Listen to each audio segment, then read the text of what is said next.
కదా, బాధ్యతగానే లేదు ఉన్నారు. అలాంటి బాధ్యతగా ఈయన ఉండాలి అంటే ఈయన ఇంకా తన కార్యకర్తలను ఎట్లా మోటివేట్ చేయగలడు?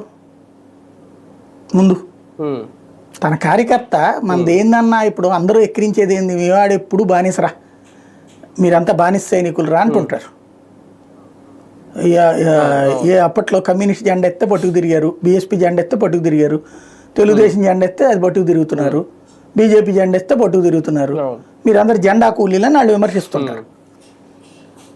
అలాంటి కొంత ఆత్మ న్యూనత ఉంటుంది, లేదా సైకలాజికల్గా ఇబ్బంది ఉంటుంది వాళ్ళకి. అరే బాబు, అసలు ఈ ప్రభుత్వాన్ని నిలబెట్టిందే మనరా, 40 ఏళ్ళ చంద్రబాబు గారు గిలగిల్లాడితే జైల్లో పెట్టేసి ఇబ్బంది పెడితే కాపాడినోడినే నేను అని చెప్తే కదా వాళ్ళు. ఎందుకంటే వాళ్ళు ఏమి 50 ఏళ్ళోళ్ళు కాదు ఆలోచించి నిర్ణయం తీసుకోవడానికి. కాబట్టి వీళ్ళు వెంటనే మానసికంగా సంతృప్తి పెడతారు. అవును కదా అసలు అనే ముక్క, ఆ ఫీలింగ్ కోసమే ఆ మొక్క మాట్లాడాడు. కానీ తెలుగుదేశంతో గొడవ పెట్టుకోవడానికి అది మాట్లాడాడని నేను అనుకోను.